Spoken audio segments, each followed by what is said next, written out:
بسم اللہ الرحمن الرحیم۔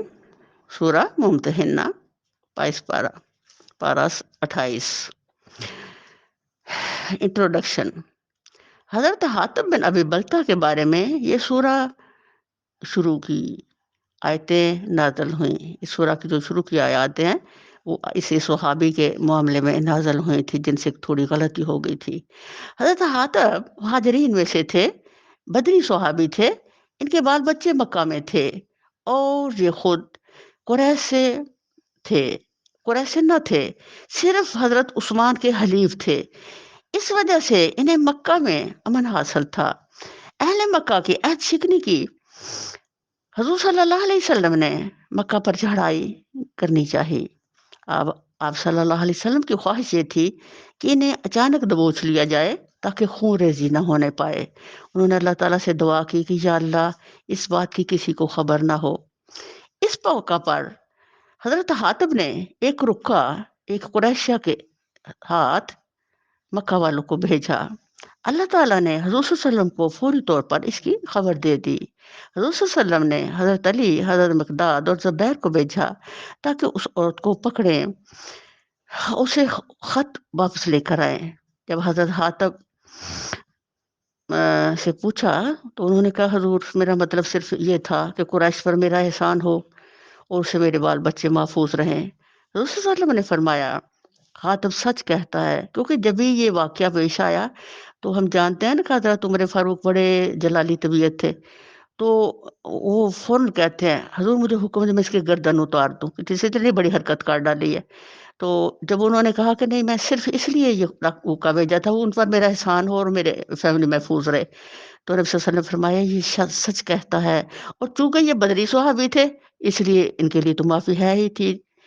سبحان اللہ۔ تو اللہ تعالیٰ یہ بدری ہے تو بدر والوں کی طرف اللہ نے جھانکا اور فرمایا جو چاہو عمل کرو میں نے تمہیں بخش دیا، رضی اللہ عنہ رضو۔ یہ تو کتنی بڑی غلطی اس اللہ کے بندے سے ہوئی، صحابی سے، لیکن بدری ہونے کی حیثیت سے سبحان اللہ اللہ تعالیٰ نے انہیں معاف فرما دیا۔ سورہ ممتحنہ۔ اللہ کے نام سے جو بڑا مہربان نہایت رحم کرنے والا ہے۔ اے لوگو جو ایمان لائے ہو، اگر تم میری راہ میں جہاد کرنے کے لیے اور میری رضا جوئی کی خاطر وطن چھوڑ کر گھروں سے نکلے ہو تو میرے اور اپنے دشمنوں کو دوست نہ بناؤ۔ تم ان کے ساتھ دوستی کی طرح ڈالتے ہو، حالانکہ جو حق تمہارے پاس آیا ہے اس کو ماننے سے وہ انکار کر چکے ہیں، اور ان کی روش یہ ہے کہ رسول اللہ صلی اللہ علیہ وسلم کو اور خود تم کو صرف اس قصور پر جلاوطن کرتے ہیں کہ تم اپنے رب اللہ پر ایمان لائے ہو۔ تم چھپا کر ان کو دوستانہ پیغام بھیجتے ہو، حالانکہ جو کچھ تم چھپا کر کرتے ہو اور جو اعلانیہ کرتے ہو ہر چیز کو میں خوب جانتا ہوں۔ جو شخص بھی تم میں سے ایسا کرے وہ یقیناً راہ راست سے بھٹک گیا۔ ان کا رویہ تو یہ ہے کہ اگر تم پر قابو پا جائیں تو تمہارے ساتھ دشمنی کریں اور ہاتھ اور زبان سے تمہیں آزار دیں۔ وہ تو یہ چاہتے ہیں کہ تم کسی طرح کافر ہو جاؤ۔ قیامت کے دن نہ تمہاری رشتہ داریاں کسی کام آئیں گی نہ تمہاری اولادیں۔ اس روز اللہ تمہارے درمیان جدائی ڈال دے گا اور وہی تمہارے اعمال کا دیکھنے والا ہے۔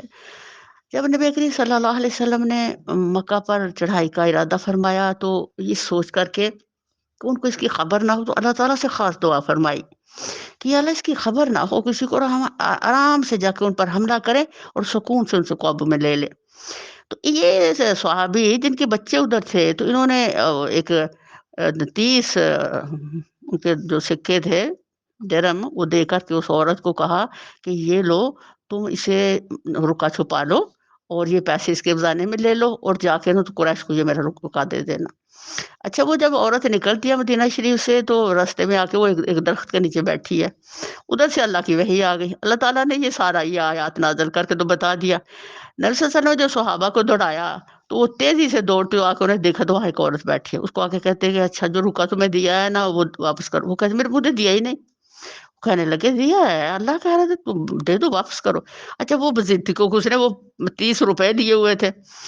اب حضرت علی کا فرماتے ہیں کہ اگر تم نے وہ رکا نہ دیا تو ہم تمہارے کپڑے اتار دیں گے اور تمہارا پورا تلاشی لیں گے بری طرح سے۔ اچھا اب وہ ڈر گئی۔ اب اس نے کیا کیا تھا، وہ رکا جو سا تھا نا اپنے بالوں کی چوٹی جو اس کے اندر دبا کے رکھا ہوا تھا